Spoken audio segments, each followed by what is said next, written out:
Hey, it's Doug the neighbor, and I'm here at Camp Kennerk podcast for our 103rd podcast. And yes, we have found TK Irish. He was missing, and then we found him, and we're going to be chatting with him in just a second. But I wanted to say congratulations on July 4th. It was a couple of days ago. God bless America for all that has happened and the celebrations.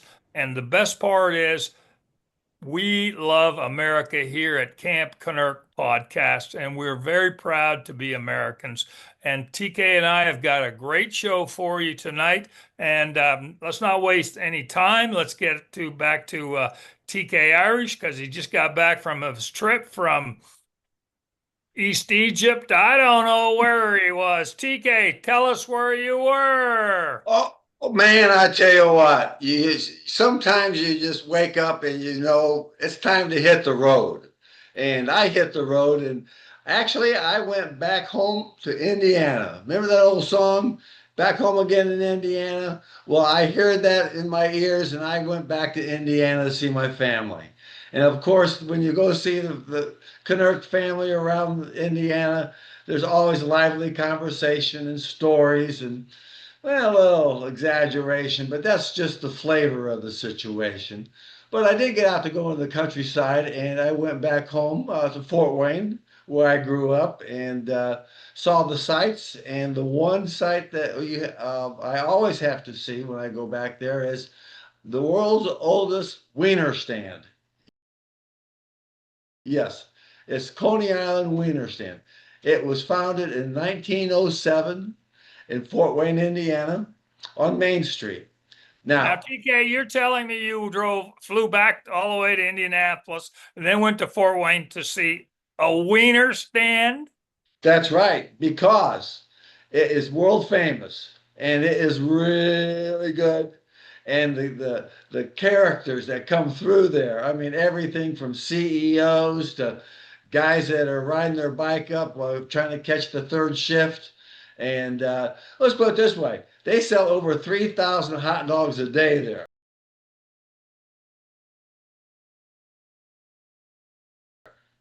So people come in and they don't buy one hot dog. People come in and get a dozen, 2 dozen to go. Now, also, the interior design has not changed from day one when it first opened.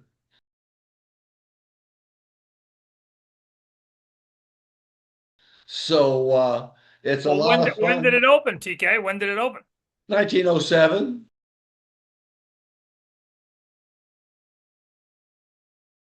Oh, okay. All right. Yeah. So obviously the interior decorator for that must have been someone's grandmother and didn't want to Great hurt her feelings. grandmother. Great Great grandmother. grandmother, and didn't want to hurt her feelings and just kept it the same, or maybe they just decided that yeah, it's too much of a hassle. So we'll just no one's saying anything. They're just coming in and saying, "Give me a dozen to go." So What's the name of this place? it's called Coney Island Wiener Stand. Coney Island Wiener Stand. Now, where did they get the name Coney Island all the way in Fort Wayne, Indiana? What? Tell us that story. Well, I would if I knew it. But they, you know, the very sketchy on the history of things, just because I think they expect everyone to know what it is already. But it's just a great place. It's a family tradition. We go there, and the hot dogs are good for lunch, but they really taste good about 12:30 at night. You know, and that's where we have made a legendary runs over the years to get to Coney Island before they close. That's great. That's just great. Now, you were up there for a couple of days and you just got back and you had a story about getting back. Tell me. Yeah, yeah. At the airport last night, the last flight out of town, and I saw something, and I thought, "Ooh, look at this! Yes, yes, yes." So, Doug, you got to watch it to believe it. So here it is. Doug, the neighbor, TK Irish. I'm at the Indianapolis airport, and I wanted to get us some popcorn to bring home for us to eat during our next podcast. But lo and behold, they're closed for the day, and my flight leaves in 30 minutes. So sorry, buddy. I was thinking of you because popcorn's popping with us. Sorry, buddy, but that's what happened. It was not my fault. Sometimes you got a brain burp, but next time I'll do it right. And of course, we get on the plane, and we have our knee index for when you're on a plane to see what airlines give you the most room. And my flight up, I had plenty of room. Well, obviously, they must have seen that podcast because they put me in seats that were tight, tight. Oh, now what airline? The Frontier. That was what's so strange is the flight up on Frontier was leg room, everything, and then on the flight back, it was a different plane, so the different configurations, I guess. Or like I Well, said, that they just wanted to show me that hey, we watched the podcast and we have other options for you. I guess we should add to the index the type of plane. Yeah, We're going with brands, but now we need to add type of plane yeah, because with Southwest, they use the same plane. yes. That sort of stuff. So, but that's very interesting. And you were crowded in on the return leg. Oh, you'll see it. Look at it right now. Hey, Doug, the neighbor. I'm on my flight back to Dallas on Frontier. Wanted to show you the knee room that we always talk about, and this is not nearly as comfortable as the flight was coming into Indianapolis. So we got to keep that in mind. So Douglas, Oh, that was tight. That's the tightest seat I've been in quite a while. yeah, yeah. Okay. But I persevered. It was a 2-hour flight. Everything's fine. But I was a little surprised because they even gave me preferred entry onto the plane with a preferred boarding. I got to be the first one on the plane, and I was not in a wheelchair. I wasn't on crutches, and I didn't show my AARP card. So, Well, they recognize you as TK Irish from Camp Kennerk podcast. yeah, and I think what they were afraid of is I start talking to the other passengers while we're boarding. About And they, Nehru. Oh, that's funny. That's funny. But preferred seating to be crammed in like a sardine. yeah, yeah, it really was. But I do want to share something with you. In our last podcast, you were impressed by the drinkware that they had at the Hampton Inn there in Indianapolis. So I got you a souvenir. See, Douglas? So I I'll send this down to you love when we get some time. But we had to have to date it. Got to tell the city. And of course, what's so cool is they even give you instructions on where to put your lips when you drink your coffee. Put So that in the Hall of Fame there, TK. That's beautiful. I That's hate to just tell you, and we spent hours and hours at my family trying to figure out the best souvenir to give Doug the neighbor. And that's what they came up with, and I didn't argue. you need to put July 4th on it, because you just got July there. Well, yeah, that way it makes it look like the trip was longer.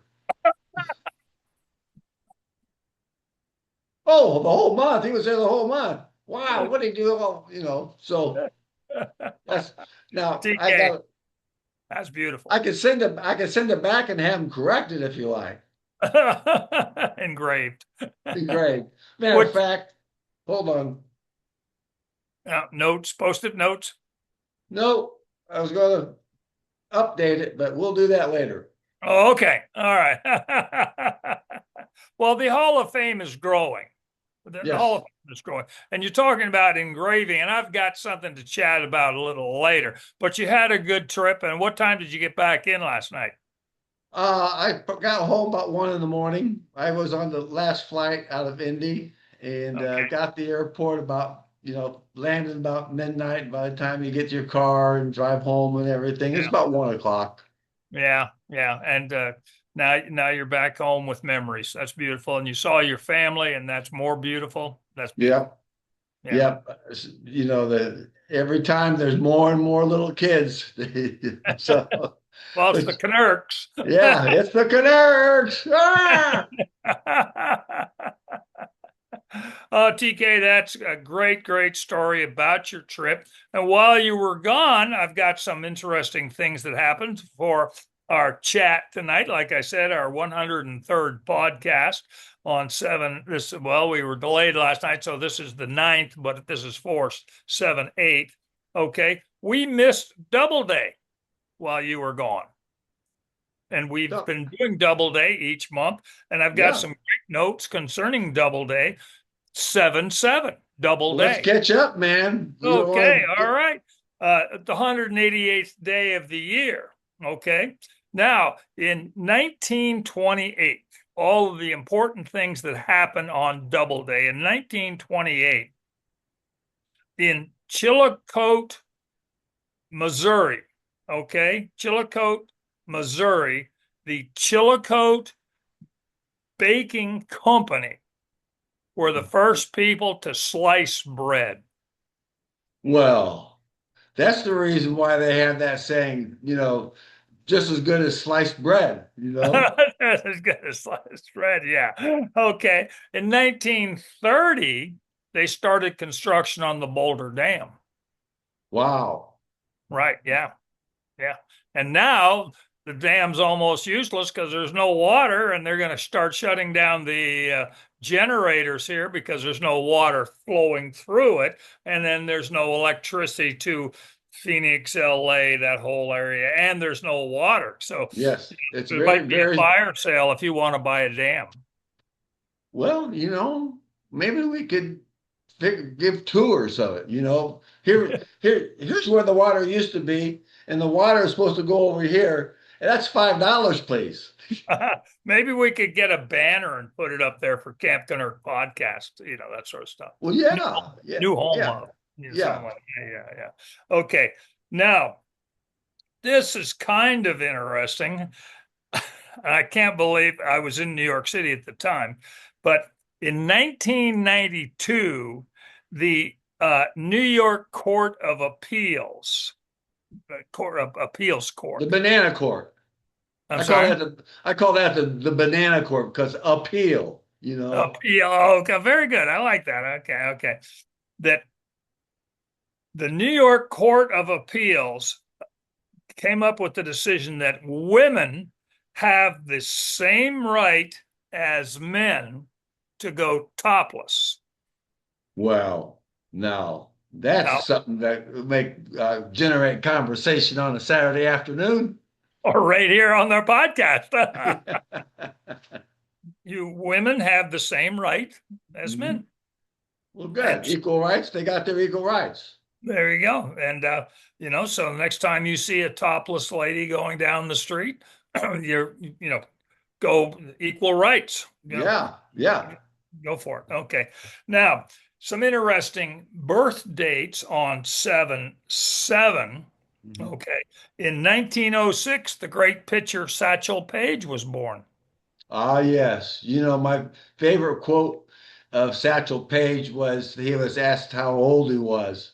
He says, I don't know because I don't look back because they might be gaining on me. That's right. That's right. That's true. All right. In 1927, Doc Severinsen was born. Ah, The band fine, leader fine from trumpet the Johnny player. Carson show, Doc Severinsen. Yeah. And Hmm. when I lived in New York City, I lived around the corner from his old house. Ah, And it's uh, right there by the coffee shop. All right. Now, here is a very important birthday in 1940. Ringo Starr was born. well, now he had a pretty good musician group at one time, didn't he? Didn't he And yeah, and I have a think little he's still got band or his own something? band. Yeah, Yeah. yeah, and he's 200 years old. If he was born in 1940, how old? That would make him 86. Yeah, but that's Keith Richards. That's the same age as Keith Richards. And he, I mean, if there's anybody who should not be alive, it's Keith Richards. Oh no, Keith Richards made a sterner stuff, but Ringo Starr, he's 86 on July 7/7. Now, because it was July 4th while you were gone, uh, we were interested in a time capsule that in Sinton, Texas. I took a trip to South Texas, and we have a video of me down in Sinton, Texas. And let's just play that video.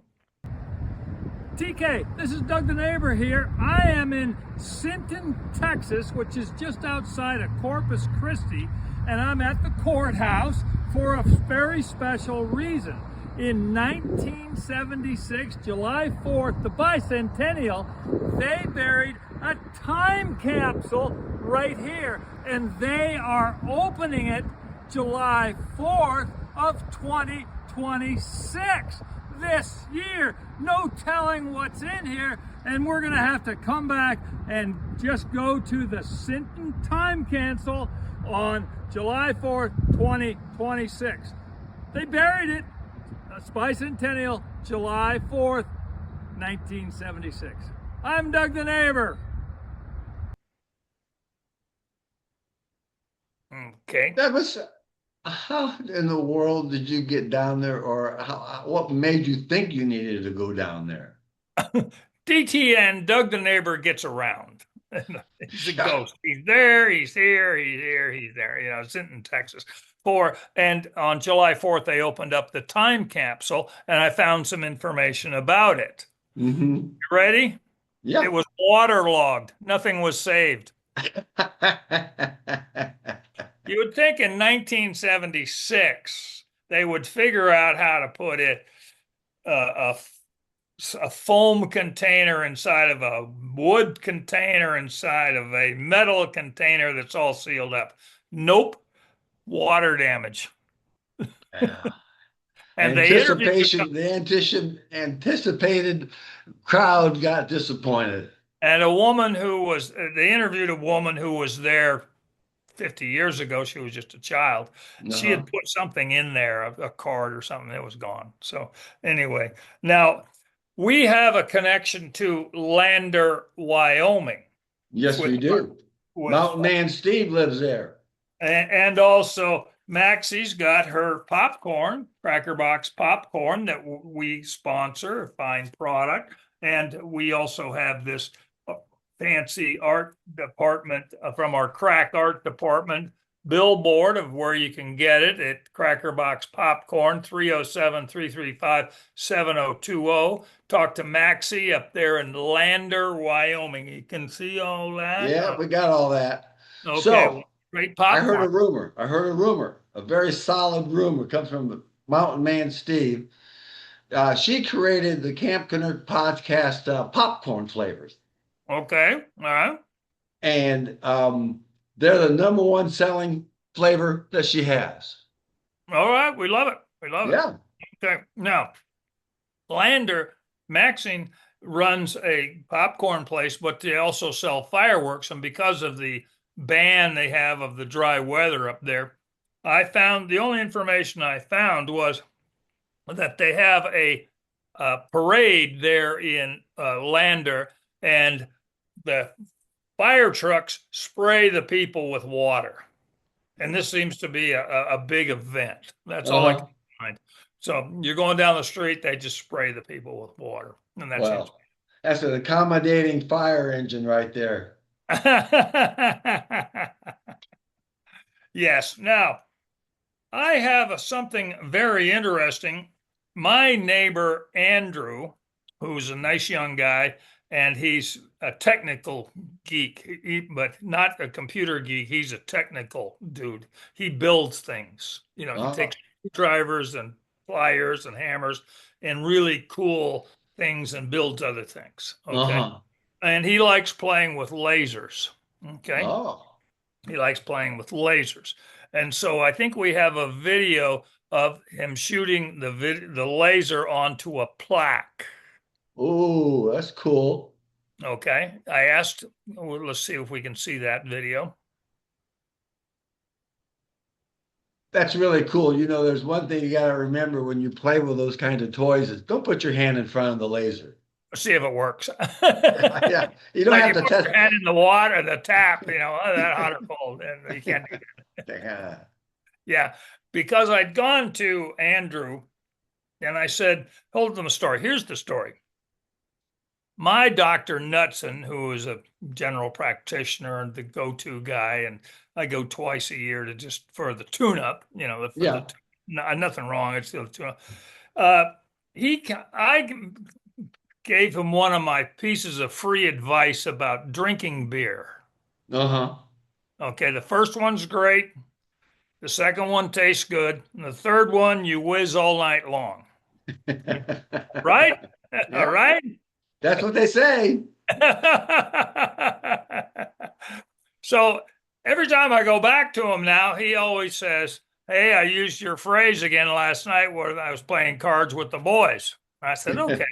So I had an idea to make Dr. Knudsen a plaque. Okay, there's the plaque right here. That's And great. Andrew put the laser gun on it, blah, blah, blah, blah. And I'm very appreciative of it, and I love it. And this is going to go in the mail tomorrow for Dr. Knudsen so that he can put it on his wall. And there's some. So, TK, that is what I've got. And I've got a very special person here that would like to say goodbye to you, Furry Murray from Puppet Hideaway. Remember? Hey, Burr, what's going on, my man? What's going on? Play ball! Aaron go brawl.